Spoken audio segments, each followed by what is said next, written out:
فرقان صاحب نے کچھ پوچھنا چاہا، اس سے پہلے وہ ان کا ہاتھ پکڑ کر باہر کی طرف دوڑی۔ میں نے ابھی حسام کو ماہین کے کمرے میں جاتے دیکھا ہے، وہ سیڑھیاں اترتی انہیں بتا رہی تھی۔ تو فرقان صاحب نے نہ سمجھی سے پوچھا۔ تو فرقان صاحب آپ کون سی دنیا میں رہتے ہیں؟ عنایا ہے اس کمرے میں، وہ آج یہیں رکی ہے، اس کے والد اور والدہ کسی کی میت میں گئے ہیں، کل آئیں گے اور میں نے اسے چھٹی کے لیے منع کر دیا تھا، اس لیے آج وہ بچی یہاں رک گئی، لیکن مجھے کیا پتا تھا کہ ہمارے گھر میں اس کی عزت محفوظ نہیں رہے گی۔ آپ جلدی سے چلیں اس سے پہلے کہ کوئی انہونی ہو جائے، میں اس بچی کے ماں باپ کو کیا جواب دوں گی۔ وہ بولتی چلی جا رہی تھی یہاں تک کہ وہ دونوں اب ماہین کے کمرے کے سامنے موجود تھے۔ کیا بکواس کر رہی ہو عفیفہ؟ فرقان صاحب کو بات کا مفہوم سمجھ آتا ہی ایک دم طیش آیا تھا۔ بکواس نہیں کر رہی، آپ دیکھیں حسام اندر ہی ہے۔ انہوں نے بولتے دروازے کا نوب گھمایا تو دروازہ لاک ہونے کی صورت کھلنے سے قاصر تھا۔ خدایا، دروازہ تو لاک ہے، دیکھا آپ نے؟ ایک منٹ میں ابھی چابی لاتی ہوں۔ وہ کسی کو کچھ سوچنے سمجھنے کا موقع دیے بغیر اپنے بچھائے جال میں سب کو لپیٹ رہی تھی۔ اس سے پہلے کہ دروازہ کھلتا، اندر سے عنایا کے چیخ کی آواز نے عفیفہ کی باتوں پر مثبت مہر لگائی تھی۔ آواز سن کر عفیفہ نے چابی کی مدد سے دروازہ کھولا اور دروازہ کھلتے ہی فرقان صاحب کی آنکھیں پھٹی کی پھٹی رہ گئیں۔ حسام؟ فرقان صاحب کے لہجے میں ٹوٹے کانچ کی کرچیاں بول رہی تھی۔ حسام کو ایک دم انہونی کا اندازہ ہوا۔ چیخ و پکار کی آواز سے ملازم بھی وہاں آ موجود ہوئے۔ چاچو آپ؟ بس کرو لڑکے، ایک معصوم بچے کی عزت سے کھیلتے تم میں ذرا سی شرم و غیرت نہیں جاگی؟ کتنا میں سمجھاتی تھی تمہارے چاچو کو، لیکن یہ تم پر اندھا اعتبار کیے میری ہر بات کو انسنی کر دیا کرتے تھے۔ آج دیکھ لیا انجام؟ عفیفہ بیگم اپنے منصوبے کو کامیابی سے پورا ہوتا دیکھ زور اور شور سے بول رہی تھی۔ آپ کیوں جھوٹ بول رہی ہیں؟ آپ نہیں تو بکواس بند کرو اپنے حوث کا شکار ایک معصوم بچی کو بناتے ہو اور جھوٹ میں بول رہی ہوں۔ عفیفہ نے اپنی پوری آنکھیں نکال کر حسام کو گھورا۔ حسام کے پیچھے کھڑی عنایا کے سامنے تو پوری دنیا گھوم کر رہ گئی تھی۔ یہ اچانک کیا ہو گیا تھا؟ اس کی ذات ایسے ذلتوں میں گھر جائے گی؟ اس نے گھبراتے ہوئے نظریں اٹھا کر عفیفہ کو دیکھا جو غضب کی مثال بنی کھڑی تھی۔ چاچو آپ عنایا سے پوچھ لیں، میں ایسی کسی نیت سے اس کمرے میں نہیں آیا تھا، مجھے تو معلوم بھی نہیں تھا کہ عنایا گھر پر ہے۔ حسام نے فرقان صاحب کے ہاتھ تھامنے چاہے تھے جو پتھر بنے کھڑے تھے۔ عنایا تم بتاؤ چاچو کو کہ میں نے ایسا کچھ نہیں کیا۔ وہ عنایا کی جانب مڑا جو خود خوف کے عالم میں گھری گم سم کھڑی تھی۔ اس کی خاموشی نے حسام کو اس وقت وہاں موجود ہر شخص کی نگاہ میں قصوروار ٹھہرا دیا تھا۔ ٹھیک ہے، اگر ایسا ہے تو فہیم چاچا آپ ابھی کے ابھی قاضی کو بلائیں۔ میں نے اگر اس کی عزت پر داغ لگایا ہے تو آج ابھی اسی وقت میں اس داغ کو اپنی عزت بناؤں گا۔ تیش کے عالم میں وہ ملازم کو حکم صادر کر رہا تھا۔ فہیم بھی اس کے تیش کو دیکھتے لمحہ ضائع کیے بغیر الٹے قدم قاضی کو لینے بھاگا تھا۔ اس قدم پر عفیفہ بیگم کے پیروں تلے سے زمین نکلی تھی۔ اب تک سب کچھ ان کی مرضی کے مطابق چل رہا تھا، لیکن یہ تو ان کے وہم و گمان میں بھی نہ تھا۔ ایسے کیسے تم اپنی غلطی پر پردہ ڈال سکتے ہو؟ فرقان میں کہتی ہوں ابھی کے ابھی اسے اس گھر سے نکالیں۔ ایک زانی کو آپ اس گھر میں رکھیں گے؟ آپ کی بھی بیٹی ہے کل کو۔ بس ایک لفظ اور نہیں۔ رشتوں کے تقدس کو اس طرح پامال نہ کریں آپ کہ کل کو خود سے بھی نظریں نہ ملا سکیں۔ اور اس گھر سے تو میں کہیں نہیں جاؤں گا، یہ میرے باپ کا گھر بھی ہے۔ میں جانتا ہوں یہ سب آپ کا کھیل ہے، میرے سامنے اپنے ڈرامے نہ کریں تو اچھا ہے۔ وہ اس وقت غیظ و غضب کی چلتی پھرتی مثال بنا تھا۔ فرقان صاحب کی تو جیسے اس وقت ساری حسیات ہی سن ہو گئی تھی۔ وہ کسی پتھر کی مانند اس ڈرامے میں کسی تماشائی کا سا کردار ادا کر رہے تھے، اور پھر کچھ ہی لمحوں کا کھیل تھا۔ حسام الوی نے عنایا سے رات کے اس پہر نکاح کیا تھا اور پھر سب کے سامنے وہ کھینچتے ہوئے اسے اپنے کمرے میں لے گیا تھا۔ میں تمہیں چھوڑوں گا نہیں جاہل لڑکی، تمہاری وجہ سے آج مجھے یہ دن دیکھنا پڑا، اس کا تمہیں برا خمیازہ بھگتنا پڑے گا۔ 19 سالہ عنایا کو جھنجھوڑتے حسام الوی غضبناک لہجے میں بولا تو عنایا کے منہ سے بے اختیار چیخ نکلی تھی۔ وہ غریب گھرانے کی لڑکی کس طرح راتوں رات بدنامی کا داغ سجا کر اس کے نکاح میں بھی آ گئی تھی۔ وہ تو اپنی حالت پر ششدر سی تھی۔ بری طرح روتے اس نے اپنے دونوں ہاتھوں سے اپنے چہرے کو ڈھانپا تھا۔ مجھے معاف کر دے، میں بے قصور ہوں۔ اس کے منہ سے لرزتے ہوئے بے ربط لفظ ادا ہوئے۔ تو کیا میں قصوروار ہوں جو آج اپنے جان سے عزیز چاچو کے سامنے مجرم بن گیا؟ اس گھر کے ہر ملازم کے سامنے میری ذات کی کیا وقت رہ گئی؟ کیا میرا قصور تھا؟ وہ کسی لاوے کی طرح پھٹ رہا تھا۔ عنایا زمین پر بیٹھ کے ساتھ سکڑی سمٹی بیٹھی زاروقدار رو رہی تھی۔ حسام بے حال ہوتا صوفے پر گرنے کے سے انداز میں بیٹھا، بالوں کو مٹھی میں جکڑے وہ اپنے آپ کو ٹھنڈا کرنے کی کوشش کر رہا تھا۔ تم یہاں کیوں رکی تھی عنایا؟ کچھ لمحوں بعد اس سکوت بھرے کمرے کو اس کی پست آواز نے چیرا تھا۔ مجھے میم نے کہا تھا، میں تو کبھی نہیں رکی یہاں، میرے بابا کو علاج کی ضرورت ہے، انہوں نے تو مجھ سے مدد مانگی تھی کہ میں آج ماہین کو اکیلا نہ چھوڑوں۔ میں نے کچھ نہیں کیا، میں سچ کہہ رہی ہوں۔ رونے سے اس کی سسکیاں سی بن گئی تھی۔ کیا مطلب؟ حسام نے جھٹکے سے سر اٹھایا تھا اور عنایا نے الف سے یہ تک ساری کہانی سنا رہی تھی جو اس کی یہاں موجودگی کی وجہ تھی۔ ساری بات سننے کے بعد حسام کے ذہن نے سوچنا شروع کیا۔ اس رات کی شروعات سے سارے تانے بانے جوڑنے شروع کیے تو پورا پزل اس کے سامنے واضح ہو گیا۔ اچھا اٹھو، اپنا حلیہ ٹھیک کرو۔ اس کے لہجے سے کچھ لمحے پہلے والی غضبناکی اب مخفوت تھی۔ رات بہت ہو گئی ہے، سو جاؤ، صبح تمہیں تمہارے گھر چھوڑ آؤں گا۔ وہ وہیں صوفے پر کشن رکھ کر نیم دراز ہو گیا تھا جبکہ عنایا پھٹی آنکھوں سے اس کا یہ بدلا رویہ دیکھ رہی تھی۔ صبح ہونے میں کچھ لمحے ہی رہ گئے تھے۔ وہ یوں ہی بیٹھی روشنی پھیلنے کا انتظار کرنے لگی کہ شاید یہ روشنی ہی اس کے بخت کی سیاہی کو دھو ڈالے۔ رات تو علی مینشن میں سب پر ہی بھاری گزری تھی سوائے عفیفہ بیگم کے۔ وہ تو اپنے منصوبے کو عمل میں لا کر اب اطمینان کی نیند سو رہی تھی جبکہ فرقان صاحب کا دماغ سوچ سوچ کر اب شل ہو چکا تھا۔ آنکھوں نے جو کچھ دیکھا وہ نہ ان کا ذہن قبول کرنے کو راضی تھا نہ ان کا دل، لیکن آنکھوں دیکھے کو جھٹلانے کی بھی ان کی ہمت نہیں تھی کہ اس سب میں ایک معصوم کی عزت کا سوال تھا۔ سوچ بچار کے بعد وہ راکنگ چیئر سے کھڑے ہوئے اور ایک نظر سکون سے سوئی ہوئی عفیفہ کو دیکھتے کمرے سے باہر نکل گئے۔ کہاں جا رہے ہو؟ وہ نیچے آئے تو لانچ میں حسام اور عنایا باہر کی طرف جا رہے تھے۔ عنایا کو اس کے گھر چھوڑنے جا رہا ہوں، حسام نے سپاٹ لہجے میں جواب دیا۔ کیوں؟ وہ اب تمہاری بیوی ہے، بھول گئے رات تھی تم نے خود اس سے نکاح کیا تھا؟ فرقان صاحب نے آنکھیں سکیڑتے جانچنے والی انداز میں واضح کیا۔ جی میں نے اس سے رات کی تاریکی میں نکاح ضرور کیا ہے لیکن اس کی عزت کو تار تار نہیں کیا۔ یہ اب بھی ویسی ہی ہے یہاں سے جا رہی ہے جیسی کل یہاں آئی تھی، صاف اور پاکیزہ۔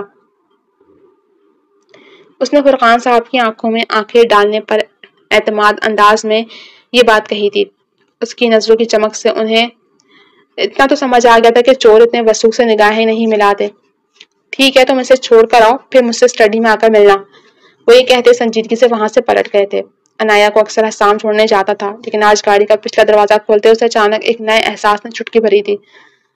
خوش فہمیوں میں مبتلا مت ہو عنایا رحمان، یہ مقدر ہم غریبوں کا نہیں ہوا کرتا۔ وہ خود کو سرزنش کرتی ہوئی گاڑی کا دروازہ کھول کر بیٹھنے ہی لگی تھی کہ بھاری آواز پر ٹھٹکی۔ آگے آؤ عنایا۔ حسام کا لہجہ غیر معمولی تھا، اس کے لہجے کا یہ بھاری پن عنایا نے آج ہی محسوس کیا تھا۔ جی وہ ہچکچاہٹ کا شکار ہوئی وہیں کھڑی رہی۔ اس کی ہچکچاہٹ کو محسوس کرتے حسام ڈرائیونگ سیٹ سے اتر کر اس تک آیا اور فرنٹ ڈور کھولتا اسے بیٹھنے کا اشارہ کیا۔ عنایا جھجکتی ہوئی بیٹھ گئی۔ یہ پہلی بار تھا کہ اس کے ہمراہ اس کے پہلو میں بیٹھی تھی۔ حسام نے سامنے سڑک سے نظر ہٹا کر اس پر ڈالی جو سر جھکائے دونوں ہاتھوں کو گود میں رکھے اپنی انگلیاں بری طرح مسل رہی تھی۔ حسام نے ایک دم گاڑی کو ایک طرف کرتے بریک لگائی۔ عنایا نے چونک کر سر اٹھایا تو نظروں کا زبردست تصادم ہوا۔ عنایا میں جانتا ہوں کہ جو کچھ ہوا اس میں آپ کی کوئی غلطی نہیں، اور آپ یہ بھی جانتی ہیں کہ میں بھی اس سارے واقعے میں کہیں قصوروار نہیں ہوں۔ اس وقت جو حالات تھے میں اپنے آپ میں نہیں تھا، اس لیے میں اپنے رویے کی بدصورتی کے لیے آپ سے معذرت کرتا ہوں۔ وہ حسام الوی تھا جو واقعی اپنے دادا کی جان اور اپنے ماں باپ کی شان تھا۔ عنایا شاندار شخص کو دیکھتی ہی رہ گئی جو نہ صرف ظاہری طور پر حسین تھا بلکہ اس کا باطن بھی اتنا ہی حسین تھا۔ میں کل بہت گھبرا گئی تھی، اگر میں کل آپ کے حق میں بول دیتی تو شاید یہ سب نہ ہوتا۔ عنایا کے دیکھنے پر حسام نے ایک انداز سے آئیبرو اٹھائے کہ عنایا کی نظریں خود بخود جھک گئی تھیں۔ جس کے نصیب میں جو لکھا ہے وہ تو ہر شخص کو ملنا ہے، شاید ہمارے نصیب میں ایسا ہی ہونا لکھا تھا تو ایسا ہی صحیح۔ وہ رات سے اب تک قدرے ہلکا پھلکا ہو گیا تھا، شاید آگاہی کے لمحات اس قدر زوراور تھے کہ وہ اب ہر طرح کے حالات سے لڑنے کے لیے تیار ہو گیا تھا۔ اب میری بات غور سے سنیں عنایا، میں یہ تو نہیں کہوں گا کہ میں آپ کے عشق میں مبتلا رہا ہوں کیونکہ میں جھوٹ یا لگی لپٹی کا قائل ہرگز نہیں ہوں۔ ہاں یہ حقیقت ہے کہ میں نے جب آپ کو دیکھا ہے میرے دل میں آپ کے لیے احترام و عقیدت کا تاثر گہرا ہوا ہے۔ اگر یہ کہا جائے کہ میرے آئیڈیل میں آپ کا روح پورا اترتا ہے یا آپ کو دیکھ کر ہی میرا آئیڈیل بنا ہے تو یہ غلط نہ ہوگا۔ البتہ شادی کا میرا کوئی ارادہ نہیں تھا ابھی، لیکن اب اللہ نے آپ کو میرے نصیب میں ہی لکھا ہے تو میں اس رشتے کو پوری ایمانداری سے نبھاؤں گا، یہ میرا وعدہ ہے آپ سے۔ یہ صرف رات کی تاریکی میں جوڑا گیا ایک بندھن نہیں ہے، میں اسے روشنیوں میں آپ کے حق میں بہترین فیصلہ بناؤں گا۔ ابھی آپ اپنے گھر کسی کو کچھ نہیں کہیں گی، میں خود چاچو کے ساتھ آپ کا رشتہ لے کر آؤں گا اور پوری شان و عزت کے ساتھ آپ کو اپنے سنگ ایک نئی زندگی میں باندھ دوں گا۔ اپنے ذہن سے ہر فکر کو جھٹک دیں، سمجھیں؟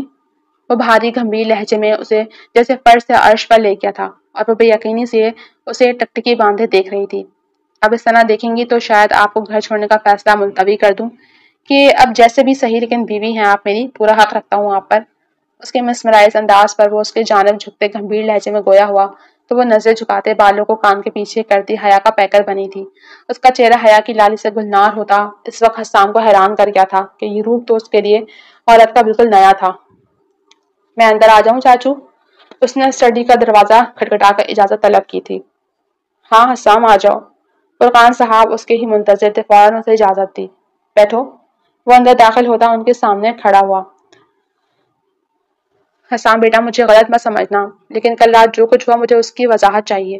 یہ ایسا واقعہ نہیں تھا کہ اس کو اتنا آسانی سے چھوڑا جائے، لیکن میں ان لوگوں میں سے نہیں ہوں جو آنکھوں دیکھے پر اپنی عقل کو سلا کر فیصلہ کر دیں۔ میں جانتا ہوں تمہیں، تم خون ہو میرا۔ مہران الوی کا پوتا اور فرحان الوی کا بیٹا ہرگز اتنا گرا ہوا نہیں ہو سکتا کہ اپنی حوث کو رات کے اندھیرے میں کسی معصوم کی عزت کو داغدار کر کے ختم کرے۔ لیکن بیٹا میں نے جو دیکھا وہ بھی جھٹلایا نہیں جا سکتا، اس لیے مجھے سچ سچ بتاؤ کیا ہوا تھا کل۔ فرقان صاحب ایک ہی رات میں کافی ڈھلے ہوئے سے لگ رہے تھے۔ چاچو میں اپنی جان تو دینا پسند کر سکتا ہوں، لیکن کسی لڑکی کی عزت کے ساتھ کھیلنا نہیں۔ میں ہرگز نہیں جانتا تھا کہ عنایا ماہین کے کمرے میں ہے۔ وہ تو کل چچی اچانک میرے کمرے میں آئیں اور اس نے کل رات پیش آیا واقعہ عنوان اپنی پوری جزیات کے ساتھ کہہ سنایا تھا۔ حقائق سن کر فرقان الوی ایک لمحے کے لیے سکتے میں آ گئے۔ انہیں عفیفہ کی طبیعت کا اندازہ شادی کے بعد ہو تو گیا تھا، لیکن وہ اس قدر گر سکتی ہیں اس کا اندازہ انہیں آج ہوا تھا۔ اور آپ عنایا سے بھی دل خراب نہ کریں چاچو، وہ بھی میری طرح مظلوم ہی ہے، اسے بھی چچی نے فریم کیا ہے۔ حسام نے اپنے ساتھ ساتھ عنایا کی امیج کو بھی صاف کیا تھا، آخر وہ اس کی عزت تھی۔ اب مجھے فخر ہے تم پر حسام، تم نے نہ صرف الوی خاندان کے نام کی لاج رکھی بلکہ میری تربیت پر بھی سوال نہیں اٹھنے دیا۔ تم نے اچھا کیا کہ عنایا کو اس کے گھر والوں کو اس واقعے سے بے خبر رہنے کا کہا۔ ہم آج ہی عنایا کا رشتہ لے کر جائیں گے اور پوری شان کے ساتھ دھوم دھام سے میں اپنے بیٹے کی شادی کروں گا، لیکن اس سے پہلے مجھے اپنے جسم کا ناسور کاٹنا ہے جو اب میرے دوسرے اعضاؤں کو بھی گلانے سڑانے کی کوشش کر رہا ہے۔ ان کی بات کا مفہوم حسام کو بالکل سمجھ نہیں آیا تھا، لیکن اس نے کوئی سوال کر کے اس وقت فرقان الوی کو پریشان نہیں کرنا چاہا تھا۔ آج الوی مینشن پر روشنیوں اور خوشیوں کا سیلاب امڈ آیا تھا۔ پورے مینشن میں جیسے چراغاں ہوا تھا۔ پورے مینشن کو دلہن کی طرح سجایا گیا تھا، اور کیوں نہ سجایا جاتا، آخر الوی خاندان کے اکلوتے پوتے کی شادی تھی، دھوم دھام تو قابل دید ہونی ہی تھی۔ شہزادوں سے شان لیے حسام الوی سیاہ شیروانی میں سج رہا تھا، جبکہ گہرے مہرون نفیس سے جوڑے میں عنایا بھی شہزادیوں کو مات دے رہی تھی۔ رحمان صاحب اور عافیہ بیگم کے چہرے بھی آج بے فکر خوش و خرم تھے۔ فرقان صاحب اور حسام نے انہیں بہت زور دیا کہ وہ الوی مینشن میں ان کے ساتھ رہیں، لیکن انہوں نے شائستگی سے معذرت کر لی، اور حسام اس شرط پر ان کی بات ماننے کو راضی ہوا تھا کہ وہ رحمان صاحب کی دیکھ بھال کے لیے ایک نرس اور ایک کک کا انتظام کرے گا۔ اور یہاں وہ لوگ بے بس ہوئے تھے۔ آج چاروں طرف خوشیوں کا راج تھا۔ ماہین کی خوشی تو دینی تھی کہ اس کی آپی اب ہمیشہ اس کے ساتھ اس کے پاس رہیں گی۔ اتنی خوشیوں کے عالم میں آج بھی ایک شخص ایسا تھا جو اندھیروں میں ڈوبا اپنے بخت پر ماتم کر رہا تھا جو اس کے اپنے ہاتھوں کا بویا تھا۔